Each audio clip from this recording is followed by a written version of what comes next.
أعوذ بالله من الشيطان الرجيم. بسم الله الرحمن الرحيم.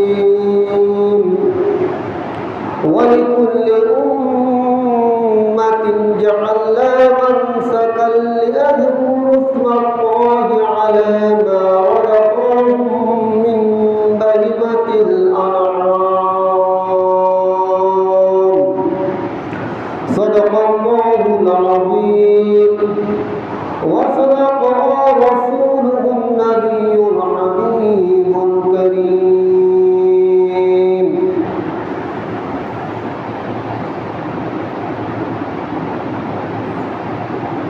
আল্লাহ রাব্বুল আলামিনের দরবারে শুকরিয়া আদায় করছি যে আল্লাহ রাব্বুল আলামিন আমাদেরকে সুস্থ রেখে ভালো রেখে আজকে জিলকদ মাসের শেষ জুমা, হয়তোবা এমন হতে পারে আগামী জুমা আমরা মসজিদের মধ্যে না আসতে পারি। এই সুবাদে আল্লাহ আমাদেরকে মেহরবানি করে আজকে মসজিদের মধ্যে জুমার দিন আসার তৌফিক দান করেছেন। এর শুকরার্থে মহান আল্লাহ রাব্বুল আলামিনের দরবারে উচ্চ আওয়াজে বলুন আলহামদুলিল্লাহ। আল্লাহর শুকর আদায়তে আল্লাহর হাবিব সাল্লাল্লাহু আলাইহি ওয়াসাল্লামের মুহাব্বত ভালোবাসা নিয়ে আরেক উচ্চ আওয়াজে বলুন আলহামদুলিল্লাহ। এবং সাথে সাথে রাসূল আকরাম সাল্লাল্লাহু আলাইহি ওয়াসাল্লাম মদিনা মুহাম্মদুর রাসূলুল্লাহ সাল্লাল্লাহু আলাইহি ওয়াসাল্লামের নূরানি কলম শরীফে অসংখ্য অবশ্যিন্ন সমান দরুদ সালাম জানাচ্ছি। আল্লাহ রাব্বুল আলামিন আমাদের সকলের দরুদ সালাম নূরানি নবী কমলি ওয়ালা নবী হুজুর আকরাম সাল্লাল্লাহু আলাইহি ওয়াসাল্লামের নূরানি কলম শরীফে হাদিয়াটুকু পৌঁছে দিক, সকলে বলুন আমিন। প্রিয় আশিক রাসূল সাল্লাল্লাহু আলাইহি ওয়াসাল্লাম আমাদের কাজ থেকে জিলকদ মাস বিদায় নেওয়ার পথে এবং আমাদের সামনে আসবে হয়তোবা আগামী জুমার মধ্যে নামাজ আদায় করতে হবে, সেটা হচ্ছে জিলহজ মাস। উভয় মাস গুরুত্বপূর্ণ মাস। এই জিলহজ মাসের মধ্যে একদিকে বর্তমান হজের মাস চলছে এবং জিলহজ মাসের মধ্যে মুসলিম মিল্লাত মুমিন ঈমানদার মুত্তাকিন আল্লাহ পাক রব্বুল আলামিন যাদেরকে তৌফিক দান করেছেন, যাদের উপর কুরবানি ওয়াজিব হয়েছে, নিজ নিজ তৌফিক অনুযায়ী কুরবানি আদায় করবেন। আল্লাহ পাক রব্বুল আলামিন প্রত্যেকটি ঈমানদার মুমিন বান্দার কুরবানি যারা করেছিল ভবিষ্যতে করবে, সকলের কুরবানি আল্লাহ পাক রব্বুল আলামিন কবুল করুন, সকলে বলুন আমিন। প্রিয় হাজিরিন, এই কুরবানি এটা খুব গুরুত্বপূর্ণ, কিছু জরুরি কিছু বিষয় আছে যেগুলি জানা প্রত্যেকটি মুমিন মুসলমানের এটা কর্তব্য। অর্থাৎ কি জন্য আমাদের কুরবানি, আমরা যে কুরবানি করব আল্লাহর দরবারে হাদিয়া দেব, কুরবানি করব, আমাদের কুরবানি যাতে আল্লাহ পাক রব্বুল আলামিন কবুল করেন, এই সুবাদে প্রত্যেকটি বিষয় জানা অত্যন্ত জরুরি। প্রিয় হাজিরিন, ইবাদত আল্লাহ রাব্বুল আলামিন কুরআন কারীমের মধ্যে ইবাদত বন্দেগী করার জন্য নির্দেশ দিয়েছেন। এই ইবাদত বন্দেগী একটা হচ্ছে ইবাদতে বদনী, আপনি শরীর দিয়ে ইবাদত করবেন, যেমন নামাজ আদায় করছেন, রোজা রাখছেন, হ্যাঁ, এগুলো হচ্ছে কি বদনী ইবাদত, আপনার শরীর দিয়ে। সেখানে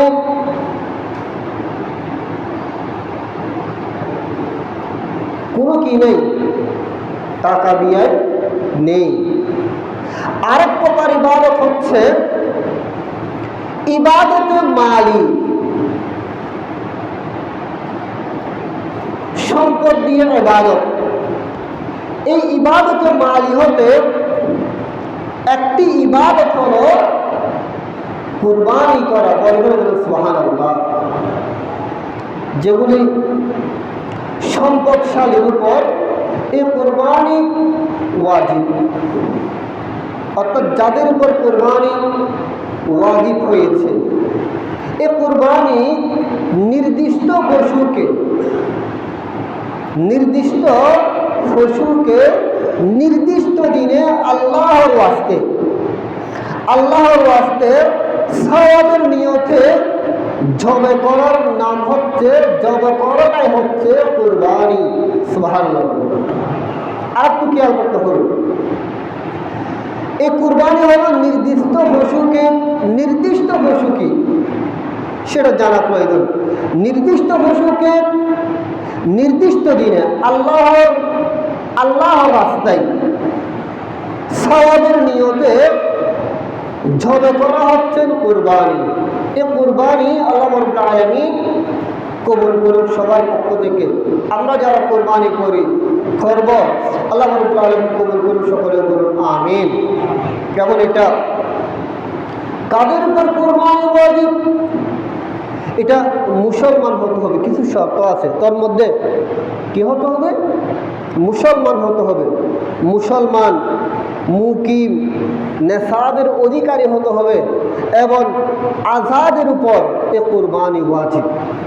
কারণ গায়রে মুসলিমের উপর, অমুসলিমের উপর কুরবানি কিনে ওয়াজিব নেই। আপনার মুকিম বলতে কি, যে যারা স্থায়ী, মুসাফির নয়। কারণ মুসাফিরের উপর কুরবানি আবশ্যক নয়।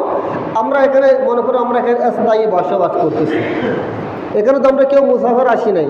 কিন্তু আপনি একটা জায়গার মধ্যে গিয়েছেন, অর্থাৎ যেখানে মুসাফিরের সীমাবদ্ধ, সেখানে আপনি অবস্থান করেছেন, সেখানে আপনার জন্য, আমার জন্য, অন্য কোনো বান্দার জন্য কুরবানি করা সেখানে কি হবে না? আবশ্যক হবে না। এবং নেসাবের অধিকারী হতে হবে। সর্বোপরি আরেকটা দিয়েছেন কিতাবের মধ্যে, আজাদ হতে হবে, কোনো দাসীর উপর কুরবানি ওয়াজিব নয়। বড় করে বলুন সুবহানাল্লাহ। প্যারা হাজিরিন, এই সুবাদে এই কুরবানি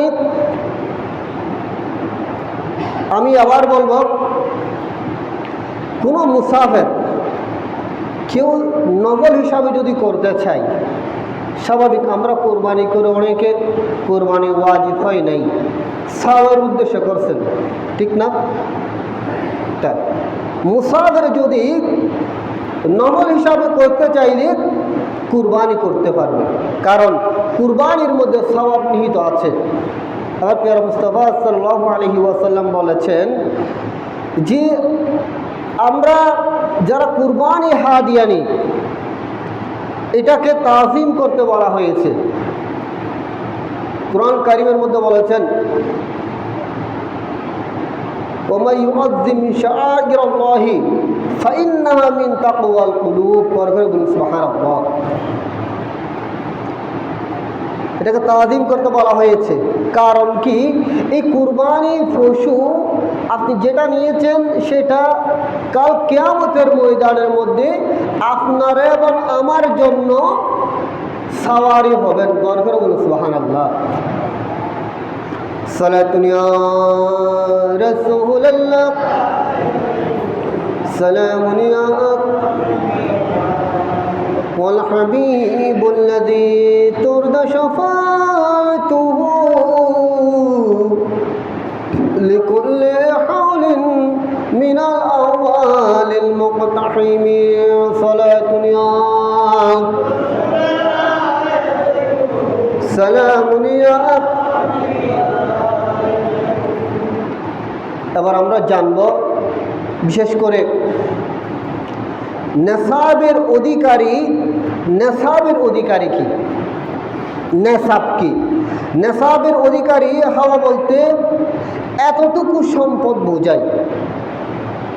কারো সম্পদ বেশি, কারো সম্পদ কম, এগুলা আল্লাহর ইচ্ছা, সবগুলো এক সমান না।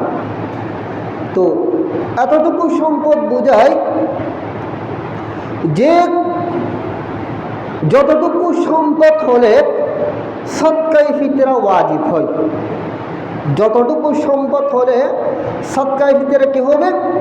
ওয়াজিব হবে।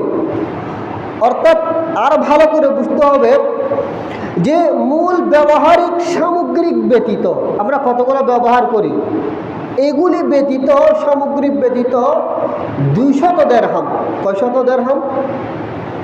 200 দেরহাম, বা আরো ভেঙে দিয়েছেন 52 তোলা রূপ্য কিংবা 7.5 তোলা স্বর্ণের মালিক হওয়া, এটা হচ্ছে যে নেশাব। এদের উপর কুরবানি কি হবে? ওয়াজিব হবে। কুরবানি কি হবে? ওয়াজিব। প্যারা হাজিরিন, তো এই কুরবানি পশু, এবার আসুন কুরবানি পশু, এটা অত্যন্ত গুরুত্বপূর্ণ বিষয়।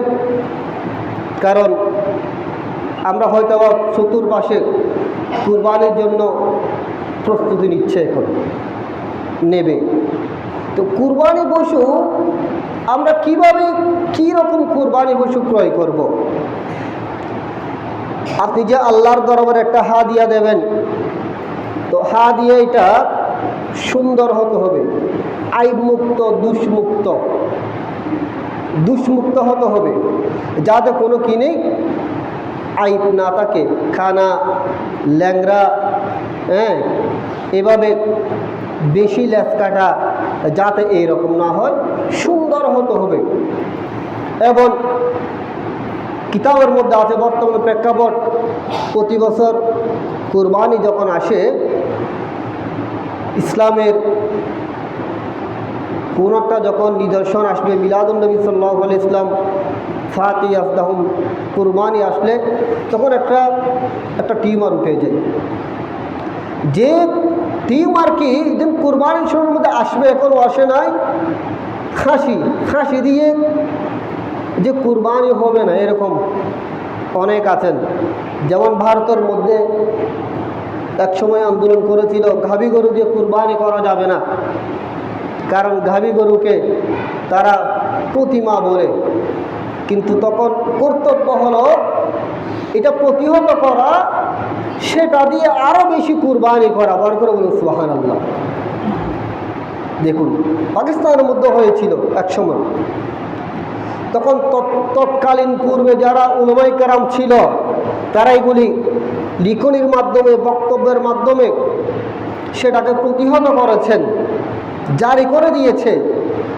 ঠিক এইভাবে যুগে যুগে তো কোন পশু দিয়ে কুরবানি করা যায়? আপনি বলেন, যেমন গরু, ষাট গরু বলেন, গাভী গরু বলেন, এগুলো দিয়ে কুরবানি করা যায়। ছাগল জাতীয়, ভেড়া, দুব্বা, এগুলো দিয়ে কী করা যাবে? কুরবানি করা, এগুলো দিয়ে কুরবানি করা যাবে প্যারা হাজিরিন। কিন্তু হ্যাঁ, যেগুলা আরেকটা বিষয়, খাসি, যেগুলা খাসি বলতে কি, অনেক সময় গরুকে মোটা হওয়ার জন্য কি করে, আবাল সাইড করে ফেলে, আবাল এরকম করে ফেলে। সুতরাং এটা বলা হচ্ছে যে কি, এই খাসি গরু দিয়েও কুরবানি করা জায়েজ, কুরবানি করা যাবে। যেমন উট, গরু, মহিষ, ছাগল, এটা নর হোক অথবা মাদি হোক, সব কিছু দিয়ে কুরবানি করা যাবে। আলহামদুলিল্লাহ বলে আমাদের বাংলাদেশের মধ্যে অধিকাংশ বিশেষ করে গরু ক্রয় করে অথবা ছাগল দিয়ে করে, যাদের তৌফিক আছেন এরা উট দিয়ে কুরবানি করে। আল্লাহ রাব্বুল আলামিন আমাদের সবাইকে উপযুক্তভাবে সুন্দর থেকে কুরবানি হাদিয়া নেওয়ার তৌফিক দান করে, সকলে বলুন আমিন। এবং কোন পশুর কত বয়স, এটাও জানা প্রয়োজন। পেয়ারা হাজিরিন, কুরবানির মধ্যে উটের বয়স হতে হবে 5 বছর। কয় বছর? উটের বয়স কয় বছর? 5 বছর।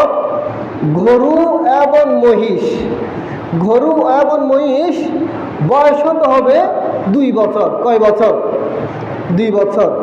এবং ছাগল, যেটা আমরা ছাগল, ছাগলের বয়স হতে হবে 1 বছর। কয় বছর? 1 বছর।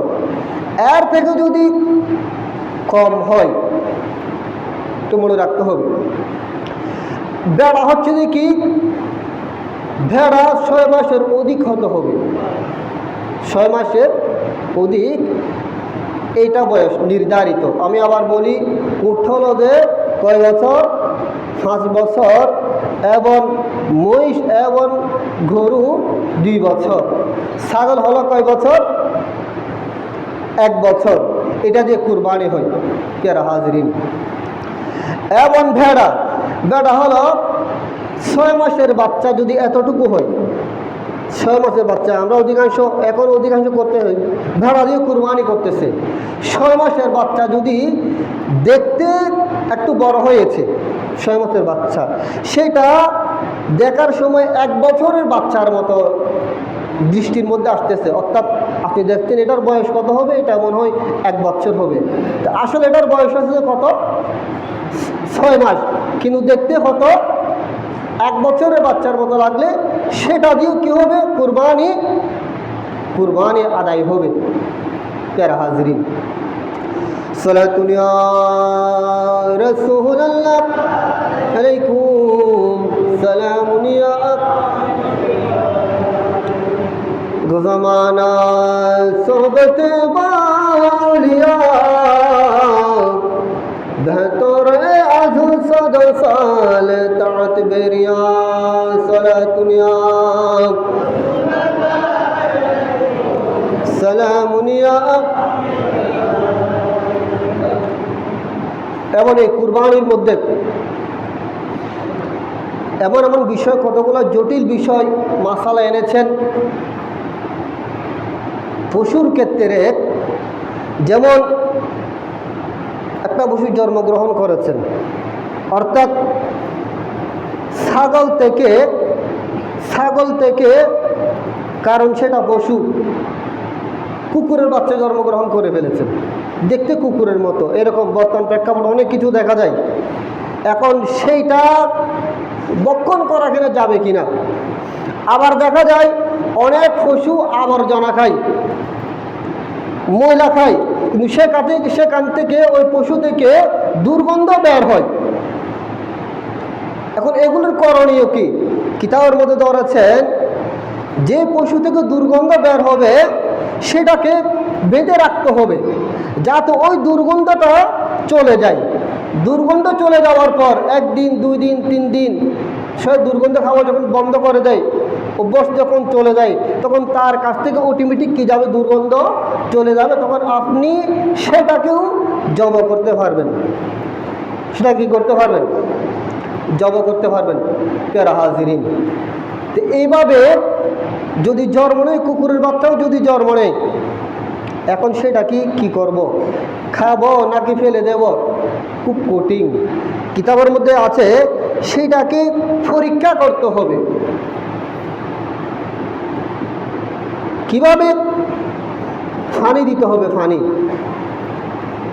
সেটা যদি ছাগলের মতো যদি পানি পান করে, সেটাকে ধরতে হবে ছাগল। আর যদি কুকুর যেভাবে পান করে সেও যদি পান করে, তখন সেটাকে কুকুর ধরতে হবে। কি সুন্দর সমাধান! এগুলি ঘটনা যে কোনো সময় ঘটতে পারে, হবে, কিন্তু কিতাবের মধ্যে সব কিছু কি করে দিয়েছেন? ভেঙ্গে ভেঙ্গে স্পষ্টভাবে করে দিয়েছেন পেয়ারা হাজিরিন। এবং এই সুবাদে করণীয় হচ্ছে কুরবানি। আমি আবার বলি, কুরবানি গরু আপনারা যাবেন, আমরা স্বাভাবিক দেখি দাঁত যাচ্ছে কিনা। এটা হচ্ছে আমাদের মুরব্বীদের একটা রেওয়াজ। অর্থাৎ আমাদের বিশ্বাস কি, যখন দেখব এটা উপযুক্ত তার কি হয়েছে বয়স, কারণ আমরা তো বয়স কথা আমরা তো দেখছি না। এটা মুরব্বীদের একটা কি পূর্বের দিকে এটা চলে এসেছেন। যাক, এটা একটা নিয়ম, অর্থাৎ মুরব্বীদের নিয়মে সেটা নির্দিষ্ট হওয়ার জন্য।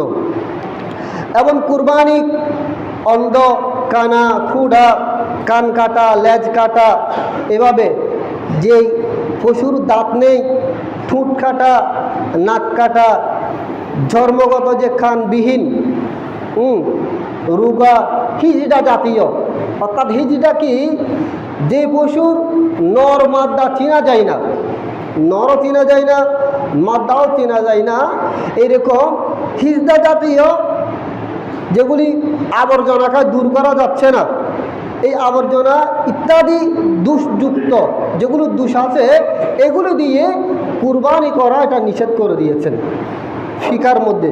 এগুলি দিয়ে কুরবানি করা কি নিষেধ করে দিয়েছেন প্যারা হাজিরিন।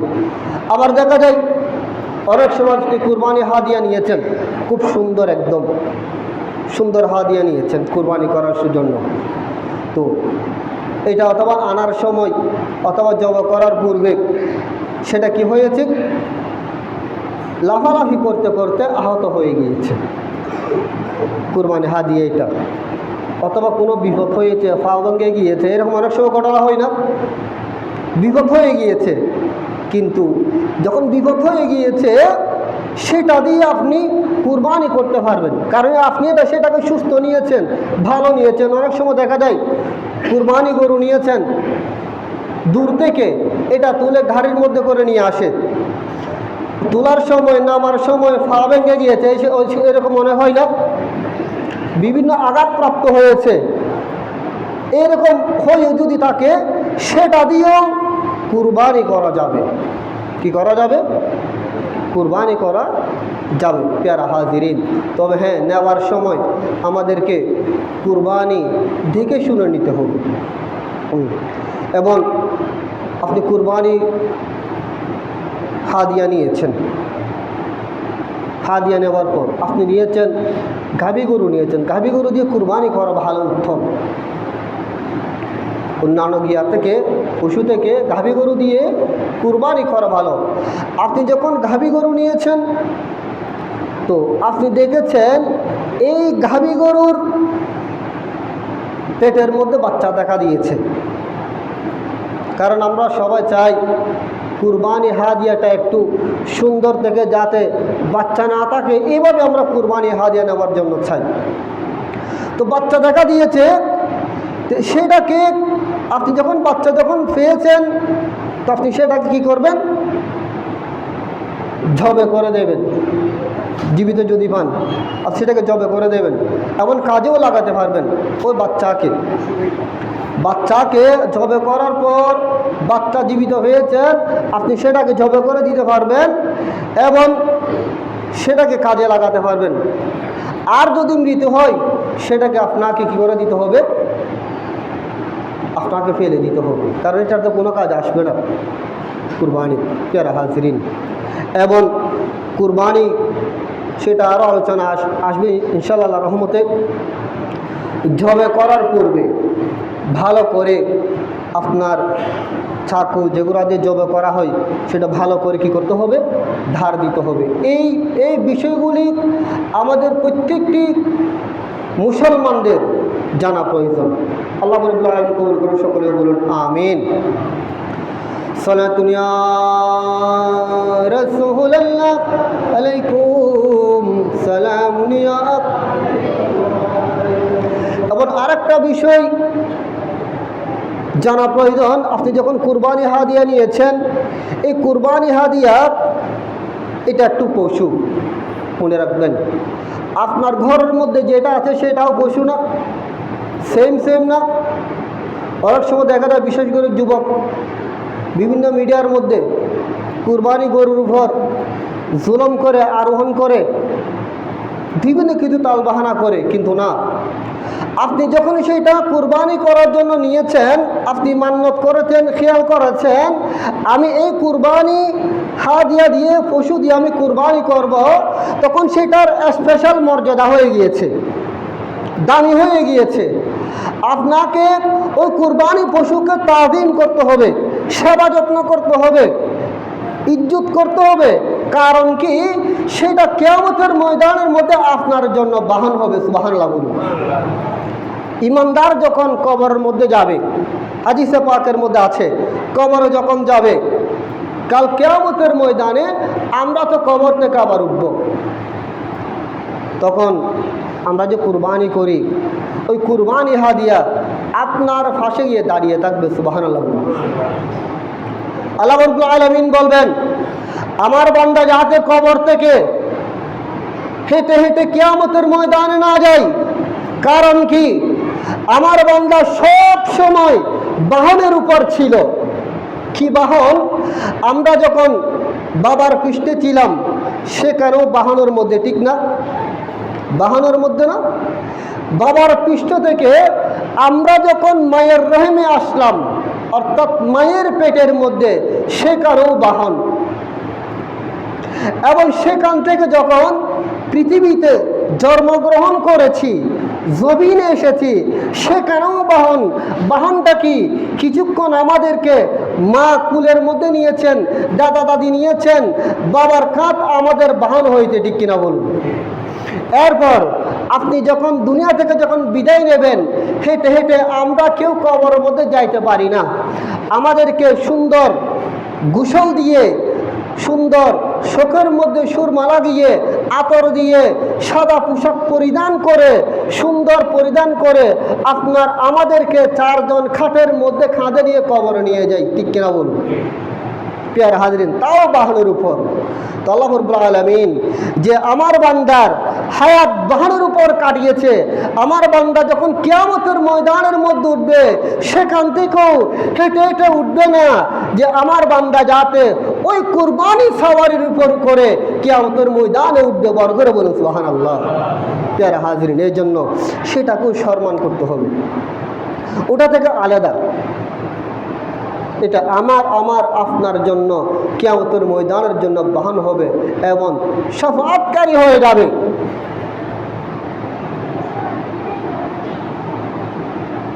এটা আমাদেরকে মনে রাখতে হবে এবং আরেকজনকেও বোঝাতে হবে। কারণ আমাদের ব্রেনটা এমন হয়ে গিয়েছে, ভালো কাজের দিকে আমাদের খেয়াল দিয়ে মুটেও না। আরেকজন একটা মন্দ কাজ করতে, আমাদেরকে সেটা বোঝাতে হবে, ভাই এটা ভালো না, আপনার আমার দায়িত্ব সেটা। কারণ তা'মুরুনা বিল মা'রুফি ওয়া তানহাউনা আনিল মুনকার, আপনি ভালো কাজে আদেশ দেবেন, মানা না মানা, করা না করা এটা ব্যক্তিগত, কিন্তু আপনার আমার সবার দায়িত্ব হলো ভালো কাজে কি করা? আদেশ করা। অন্যায় কাজে, অশালীন কাজে, শরীয়ত বিরোধী কর্মকাণ্ডের মধ্যে আমাদেরকে সেখানে নিষেধ করতে হবে, ঠিক কিনা বলুন? এটা সবার দায়িত্ব, একজনের দায়িত্ব না। প্রিয় হাজরিন, তো আমাদের একটু করে মনে রাখতে হবে, এখান থেকে একটা বিষয় প্রতীয়মান হয়। আপনি যে লা তুহিল্লু মিন শাআইরিল্লাহি, এটাকে কুরআনুল কারীমের মধ্যে আল্লাহ শায়রুল্লাহ বলেছেন, আল্লাহর নিদর্শন বলেছেন। কারণ এই কুরবানি হাদিয়া আপনার আমার জন্য শাফাআত হবে। সেটা যখন কুরবানির জন্য আপনি যখন মান্নত করে ফেলেছেন, সেটা আল্লাহ শায়রুল্লাহ হয়ে গিয়েছে। সেটাকে তাযীম করা, সম্মান করা আপনার করণীয়, আপনার কর্তব্য হয়ে গিয়েছে। ঠিক তো দুরূপ আল্লাহর যত শায়রুল্লাহ আছে, যেগুলো দেখলে আল্লাহর কথা মনে পড়ে, আল্লাহর স্মরণ হয়, আউলিয়া ইকরাম বলেন, এরকম যত বড় বড় শায়রুল্লাহ আছেন, সবগুলো আল্লাহর নিদর্শনের মধ্যে অন্তর্ভুক্ত, আল্লাহর নিদর্শনের মধ্যে অন্তর্ভুক্ত। প্রিয় হাজিরিন, সেটা দেখতেছেন,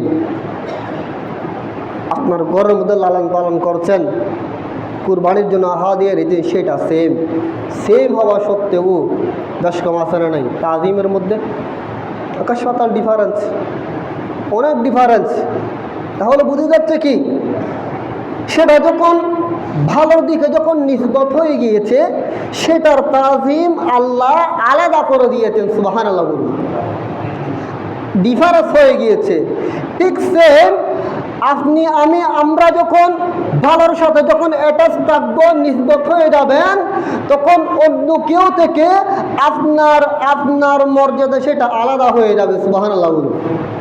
পেয়ারা হাজির, আরেকটা গুরুত্বপূর্ণ বিষয় যে যারা কুরবানি করার এরাদা করেছেন, খেয়াল করেছেন, আমরা নূর অর্থাৎ চাঁদ উদয় হওয়া থেকে জিলহজ মাসের চাঁদ যখন উদয় হবে, এখন জিলকদ মাস, এখনও চাঁদ উদয় হয় না, ইনশাল্লাহ হয়তো আগামী জুমার মধ্যে আমাদেরকে জিলহজ মাসের নামাজ প্রথম জুমা আদায় করতে হবে। আল্লাহ পাক রব্বুল আলামিন যদি হায়াত যদি আমাদেরকে যদি বাঁচায় রাখে, ঠিক না?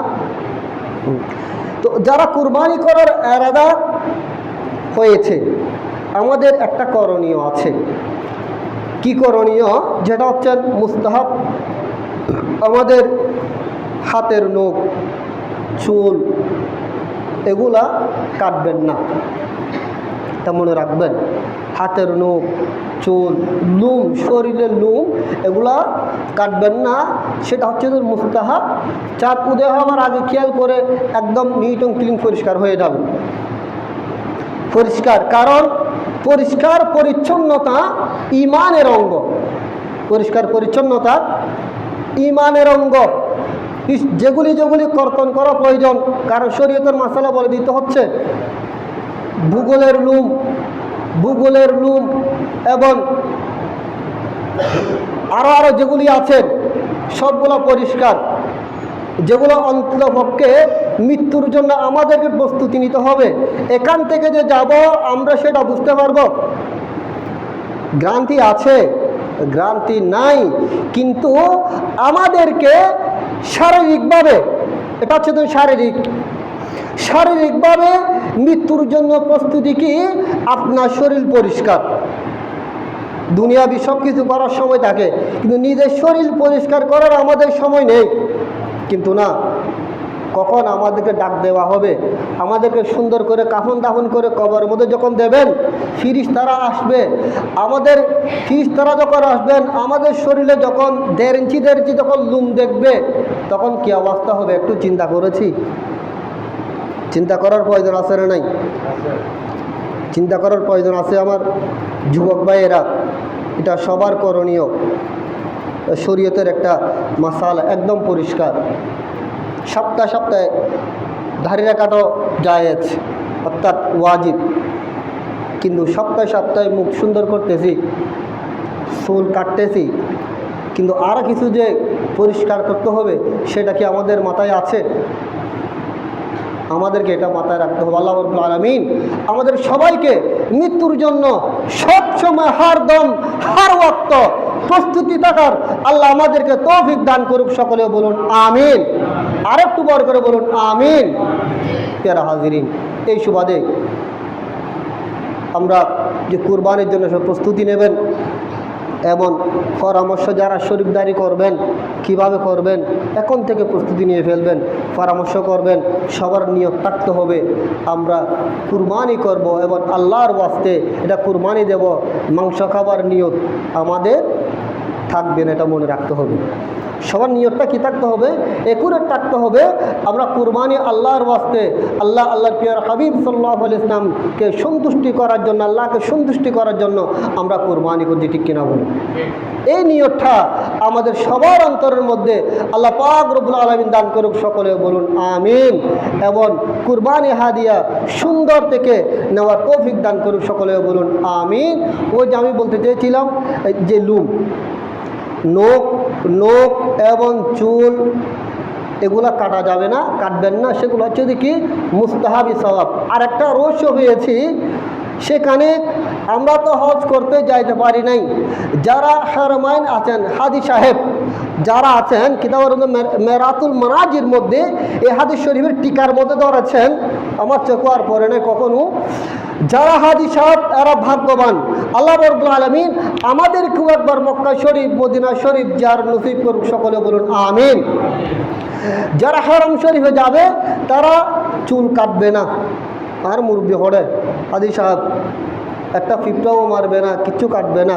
প্যারা হাজিরিন, তো আল্লাহ আমাদেরকে এটা মুস্তাহাব হিসাবে রাসূল করিম সাল্লাল্লাহু আলাইহি ওয়াসাল্লাম বলেছেন, যাতে আমার উম্মত ওই হাজিদের সাথে যাতে সুসম্পর্ক হয়ে যায়, তারাও যাতে 10 দিন পর্যন্ত নখ চুল এটা না কাটে। বড় করে বলুন সুবহানাল্লাহ। এবং এর যাজা আল্লাহ পাক রব্বুল আলামিন আমাদেরকে, আল্লাহর বান্দাদেরকে আল্লাহ দান করবেন। সুবহানাল্লাহ বলুন। এই আমলটুকু আমাদের করার তৌফিক দান করুক। সকলে বলুন আমিন। ওয়া আখিরু দাওয়ানা আলহামদুলিল্লাহি রাব্বিল আলামিন। আসসালামু আলাইকুম।